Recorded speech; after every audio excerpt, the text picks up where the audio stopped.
My sister-in-law ruined my daughter's flower girl dress at my brother's wedding and then laughed about it while my entire family told me to calm down.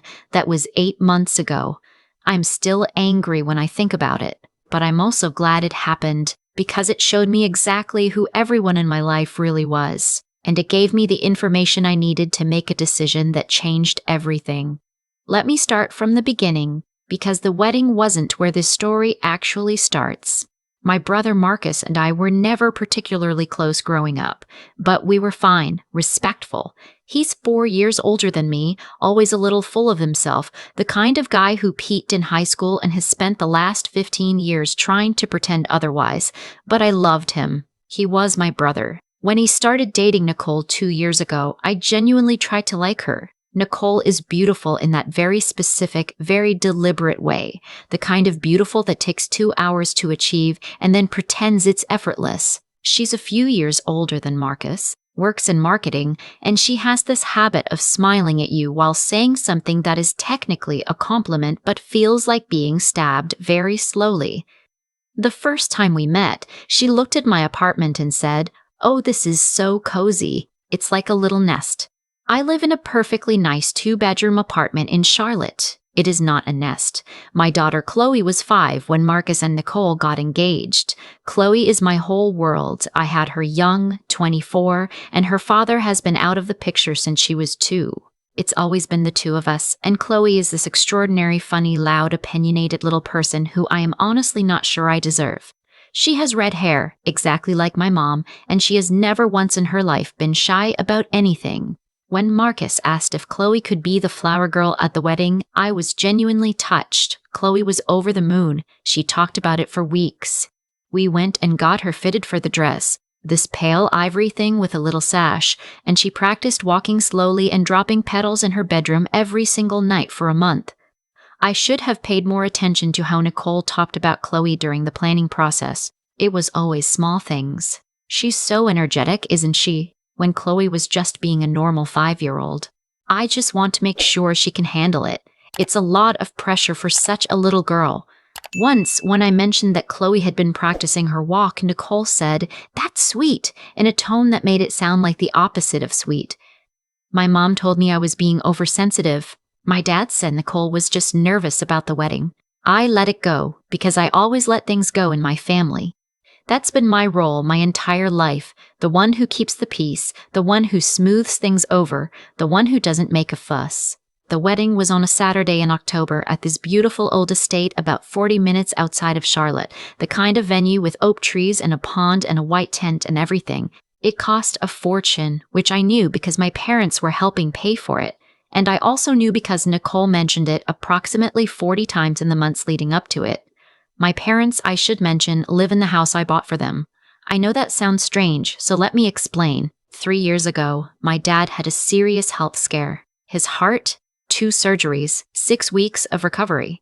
He couldn't work for several months, and my mom doesn't work, and they were in real danger of losing their home. I had just gotten a promotion, and I'd been saving aggressively for years. I bought their house. They pay me a very nominal amount in rent, less than market rate, closer to symbolic, and I have never once thrown it in their faces or made them feel like a burden. I did it because they're my parents and I love them, and that's what you do. My brother knew this. Nicole knew this. My whole family knew this. I mention it now because it becomes relevant later. The morning of the wedding was chaotic in the way wedding mornings always are. I got Chloe dressed at the venue in a little bridal suite they'd set aside. She looked absolutely angelic. The ivory dress, her red hair done up with little pearl pins that had taken me 45 minutes to put in that morning. She was vibrating with excitement. She kept running to the window to look at the tent being set up. Nicole was getting ready in the main suite down the hall with her bridesmaids, and she came by to check on Chloe about an hour before the ceremony. She looked stunning, I'll give her that. She crouched down to Chloe's level and said, "You look so pretty, baby." And Chloe beamed, and I thought maybe I'd been wrong about her. Maybe everything was going to be fine. It was not going to be fine. About 30 minutes before the ceremony was supposed to start, the bridesmaids were doing a little champagne toast in the suite. I had stepped out to use the restroom down the hall. Chloe was in the main sitting area with Nicole and two of her bridesmaids, women I'd met once, didn't know well, both a little drunk already. I was gone for maybe 5 minutes. When I came back, I heard Chloe before I saw her. That specific sound, not crying exactly, but the sharp, stunned silence right before crying, the sound a child makes when something has happened that their brain hasn't fully processed yet. I pushed the door open. Chloe was standing in the middle of the room, her ivory dress, the dress we had picked out together, the dress she had been so careful about all morning, the dress she'd refused to eat breakfast in because she didn't want to get it dirty, was soaked down the front with red wine. A deep, dark burgundy stain spreading from her collarbone all the way down to her waist. Nicole was standing a few feet away. She had a champagne flute in her hand. One of her bridesmaids, the taller one, whose name I later learned was Brittany, had her phone out and was laughing. "Oh my God," Nicole said when she saw me. She was smiling. "It was just an accident. She was being so silly spinning around and she bumped right into me. She bumped into you. It was an accident, Sarah. She's fine." Chloe finally started crying. That full-body, inconsolable sobbing of a 5-year-old who has been holding it together as long as she possibly could. I went to Chloe first. I picked her up and held her and looked at the stain and felt something cold move through me. The wine was already deep in the fabric. It was not coming out. And Chloe smelled like wine, and she was soaking, and she was crying into my shoulder saying, "Mommy, my dress, my dress, my dress," over and over, and I had to breathe very slowly and carefully to keep myself from doing something I would regret. "What actually happened?" I said, very quietly, still holding Chloe, looking at Nicole. "I told you she was spinning." "She was spinning," Brittany confirmed, still smiling, and I noticed her phone was still in her hand, screen on. "Were you filming?" I asked. Brittany looked at her phone and then looked at Nicole, and the smile got a little uncertain. "I mean, it was cute she was being so. Were you filming my daughter?" Nicole stepped forward. She had switched from the smile to something softer, more performatively concerned. "Sarah, I know this is upsetting, but we need to get ready. The ceremony starts in 20 minutes. I need you to look me in the eyes right now and tell me what happened." And here's the thing about Nicole that I understood in that moment. Looking at her perfectly made-up face and the small twitch at the corner of her mouth that she couldn't quite control, she thought this was funny, not in a cruel, cackling way. In the way that some people find other people's distress inherently amusing, like you're just a little too emotional, a little too intense, and the appropriate response is to be gently, condescendingly amused by you. "It was an accident," she said, with the patient tone of someone explaining something to a person who isn't quite keeping up. "Kids are clumsy. We'll get her cleaned up." "With what?" "The ceremony is in 20 minutes. This dress is ruined." This dress is ruined." I set Chloe down and looked at Brittany. "Can you please give me your phone?" Brittany looked at Nicole. Nicole's eyes went very still for a second. Why would she do that? Because she was filming my daughter and I'd like to see the video. "Sarah, I will ask you one more time nicely and then I am going to start asking loudly." The room went very quiet. One of the other bridesmaids, a small, dark-haired woman who had been silent in the corner, looked deeply uncomfortable. Brittany looked at her phone and then held it out to me, and I could see in her expression that she understood she had made a mistake and was now trying to minimize the damage. I watched the video. It was 17 seconds long. You could see Chloe standing near the window, doing a little twirl the way 5-year-olds do, completely in her own world. And you could see Nicole step toward her deliberately, not bumping into her, not an accident, not Chloe spinning into her path. Nicole stepped toward Chloe and tilted her glass. It was not an accident. I watched it twice. My hands were very steady, which surprised me because everything inside me was the opposite of steady. I looked up at Nicole. She must have seen something in my face, because for the first time that morning she looked genuinely uncertain. "Sarah, you did this on purpose." "That's not." I watched the video. "You walked toward her and you tipped your glass. You're being. Do not tell me what I'm being." I turned to Brittany. "I'm going to airdrop this video to myself. Then I'm going to call my parents in here and you're going to tell them exactly what happened. And then I'm going to take my daughter out of this room." I did exactly that. I sent the video to my phone. I called my mom. I called my dad. They came in from the hallway where they'd been talking to some cousins, and my mom took one look at Chloe's dress and went white. What happened? Nicole started talking first, which was a mistake. Not because of what she said, but because of how she said it. The same patient, explaining to a slow child tone, the gentle smile, the "it was just an accident" framing. And I watched my mom's face do the exact thing it always does when she's choosing between what she sees and what she wants to believe. She chose what she wanted to believe. "Nicole, honey, you have to be more careful," my mom said, and her voice was the voice of someone giving a light, forgiving reprimand. The voice you use when you bump someone's car in a parking lot and you feel bad about it. "But Sarah, accidents happen. We need to focus on, it wasn't an accident." "Sweetheart," I showed her the video. There was a long pause. My dad watched it over my mom's shoulder. Neither of them said anything for a moment. And then my dad said, "The ceremony starts in 15 minutes. We can deal with this afterward." I stared at him. "Deal with this afterward? Your brother's wedding, your granddaughter has wine in her eyes." Chloe did, actually. She'd been rubbing her face and the wine had smeared up near her temple, and I could see her blinking hard. I hadn't noticed until that moment, and the fear hit me like ice water. Wine isn't paint, but it's not nothing. And she was 5, and she'd been rubbing her eyes, and I did not know what was actually in this glass. "I need to take her to wash her face properly," I said, and I picked Chloe up and walked out of the room without waiting for a response. In the hallway bathroom, I ran cool water over Chloe's face for a long time. She had stopped crying and was now in that tired, subdued place kids go after a big cry, cooperative, quiet, blinking up at me while I carefully rinsed around her eyes. Her face was okay, her eyes looked okay, but I didn't know for certain, and I was in a wedding venue 40 minutes from the nearest hospital, and my daughter was 5 years old and had had wine dumped on her face by my sister-in-law on purpose. I called 911. I know some people reading this will think that was an overreaction. I can tell you it was not.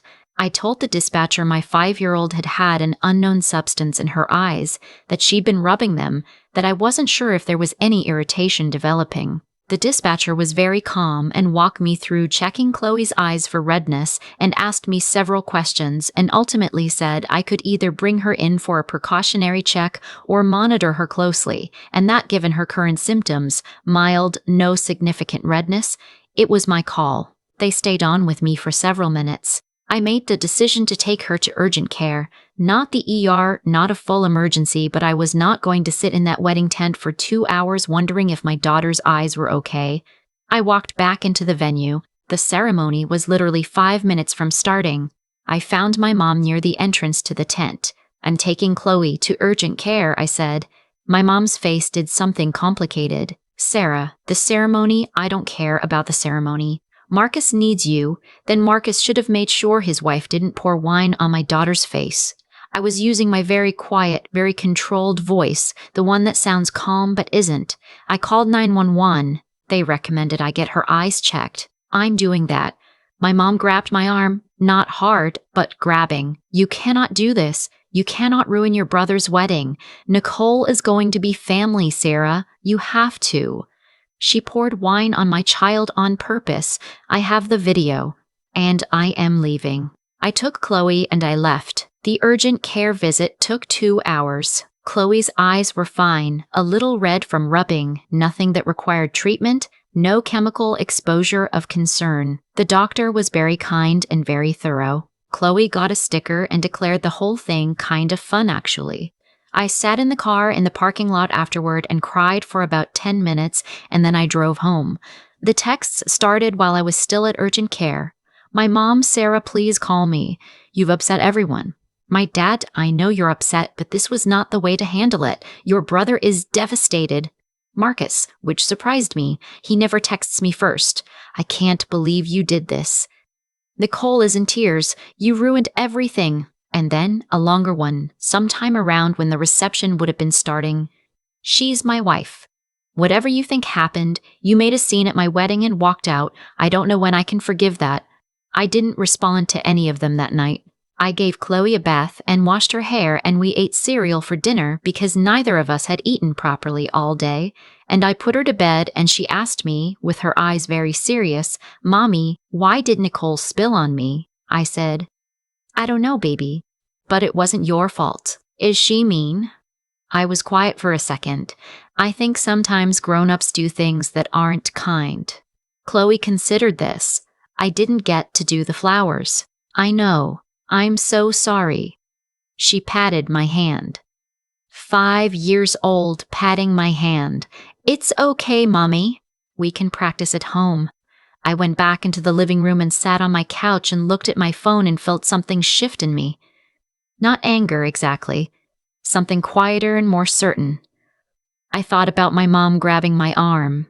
I thought about my dad saying we can deal with this afterward. I thought about Marcus's texts, "She's my wife, whatever you think happened," and the complete absence of any acknowledgement that his wife had poured wine on a 5-year-old's face, on purpose, on video. I thought about the house. I am not the confrontational person. I have spent my entire adult life being the one who keeps the peace, gives grace, assumes the best, smooths things over. I have lent my parents money. I was never paid back, shown up for every family event, smiled through Nicole's small cruelties, and told myself that's what family does. I thought about Chloe asking if Nicole was mean and me giving a diplomatic non-answer, and I thought, what am I teaching her? I called my parents the next morning. My mom answered. She launched immediately into a speech about how I had humiliated Marcus, how Nicole was devastated, how they'd been getting calls from relatives asking what had happened, how I owed everyone an apology. I let her finish. Then I said, "I'd like to talk to both of you together. Can Dad get on the phone?" She got Dad on. I said, "I want to say something, and I'd like you to just listen until I'm done." They agreed. Nicole poured wine on Chloe on purpose. I have a video of it. I took Chloe to urgent care because wine was in her eyes and I needed to know she was safe, which is what any parent would do. I did not ruin Marcus's wedding. Nicole did, when she decided to humiliate a 5-year-old for entertainment. And neither of you said that to her. Neither of you defended Chloe. Neither of you said a single word to Marcus about what his wife did. You told me to deal with it later and you asked me not to ruin the ceremony. That is what I need you to sit with.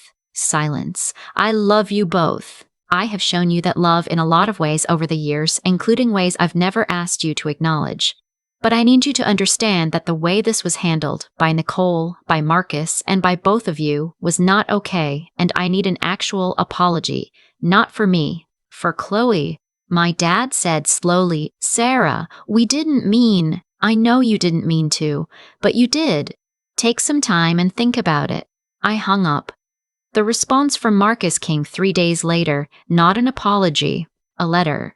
Actually a letter, typed and mailed, which was so strange and formal that I almost laughed when I opened it. In it, he outlined all the reasons I had been unreasonable, referenced the cost of the wedding 3 times, said Nicole deeply regrets any distress Chloe experienced, and asked me to reflect on whether my behavior was proportionate. He did not say Nicole was sorry. He said she regrets any distress. The distinction felt very intentional. I read the letter twice, and then I made a phone call to the property management company that handles the administrative side of my parents' housing arrangement. I want to be very clear about what I did and didn't do. I did not evict my parents. I did not call them and threaten them. I did not use the house as a weapon. What I did was review the arrangement, which I had set up somewhat informally 3 years ago out of urgency, without thinking about long-term implications, and begin the process of formalizing it properly. Part of that process was an honest conversation with my parents about the fact that I had been thinking about my finances and my future, and that I couldn't continue the current arrangement indefinitely. I told them I was not asking them to leave immediately. I told them I would give them a year to make a plan. I told them I would help them with that plan however I could. My mom cried. My dad was quiet for a long time. And then he said, "Is this because of the wedding?" I said, "It's because of the wedding." I said, "It's because I need to make sure I'm taking care of myself and Chloe. I can't keep being the person who carries everything and gets nothing in return." He didn't say anything for a moment, and then he said, "We should have done better." Not an elaborate apology, not a speech, just that. 4 words. It was enough to make me cry. My mom apologized to Chloe 2 weeks later, a real apology, sitting at my kitchen table, talking to Chloe directly, telling her that what happened to her dress wasn't okay and the grandma should have said so right away. Chloe accepted it with the enormous graciousness of a child who doesn't carry grudges, patted my mom's hand exactly the way she'd patted mine, and asked if they could make cookies. Marcus has not apologized. Nicole sent me a text about 6 weeks after the wedding that said, "I'm sorry the day was difficult for everyone. I didn't respond. We are not in contact. I don't know if we will be again. I have thought a lot about whether I handled everything perfectly. I didn't. I could have stayed calmer in that bridal suite. I could have handled the property conversation with more grace. I am 31 years old and I am still learning how to stand up for myself without burning everything down in the process. But here's what I know. I left that wedding venue with my daughter. I sat in an urgent care waiting room and held her hand and made sure she was okay. I did not stay in that tent and smile and wait until later to deal with the fact that a grown woman had poured wine on my child's face on camera. Chloe asked me the other day if she could be a flower girl at a wedding someday. I said absolutely yes, 100%. She asked if she could practice again. We spent 45 minutes in the living room, her very seriously dropping torn-up pieces of paper towel while I played the wedding march on my phone, and I laughed until I cried, and she was so pleased with herself, this little red-haired person who is my entire world. It's been 8 months. My parents and I are okay, better than okay, honestly. The conversation we had cracked something open that needed to be cracked. My mom called last week just to talk, not about anything, just to catch up, and we talked for an hour. It felt more like two adults having a real conversation than anything we'd had in years. The house situation is being worked out. It will be fine. Chloe is in kindergarten now, and apparently the most popular person in her class, which does not surprise me even slightly. And I stopped being the person who keeps the peace at the expense of her own daughter. It only took 31 years and a ruined flower girl dress to get there, but here we are.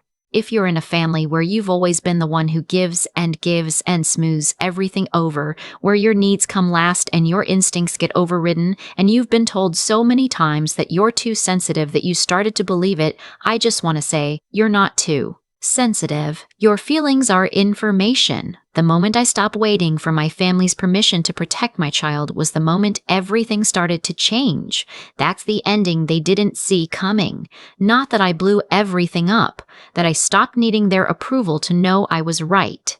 I've been thinking a lot about cause and effect lately. Not in any grand cosmic sense, just the simple, unglamorous reality that the things we do have consequences and the things we don't do have consequences too. Nicole made a choice that October morning. She looked at a 5-year-old in a beautiful ivory dress and made a deliberate decision. And everything that followed, every uncomfortable conversation, every unanswered text, every shift in my family's dynamic flows directly from that one moment. Not from my reaction to it, from the choice she made. That's the part people sometimes miss when they hear a story like this. They focus on what the person did in response. Did she overreact? Was she too harsh? Could she have handled it better? And somewhere in that analysis, the original wrong gets blurry. It gets treated as the weather, as just something that happened, as context rather than cause. I spent a lot of years letting the original wrong become blurry. I was very good at it. What I've learned, slowly and not without a lot of mistakes, is that letting things go is only a virtue when you're actually letting them go, when you're not carrying them quietly and calling it peace.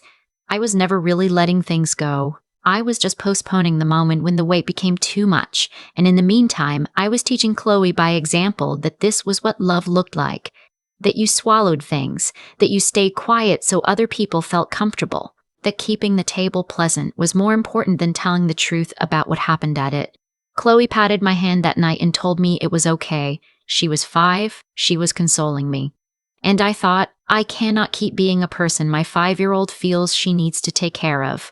Intelligence, to me, isn't about being the smartest person in the room. It's about being honest enough to see a situation clearly, even when clarity is inconvenient.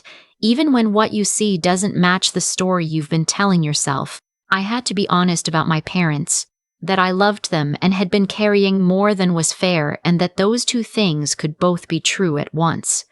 I had to be honest about Marcus. That family loyalty doesn't mean accepting whatever a family member does without consequence. I had to be honest about myself, that I had made it very easy over many years for people to treat me as someone whose needs didn't really count. That's not self-pity. It's just accurate. The courage part, the part that actually cost me something, was deciding that clarity wasn't enough, that seeing it clearly and then continuing as before was its own kind of failure. Walking out of that wedding venue was terrifying, not because I doubted myself, but because I knew exactly what it would cost.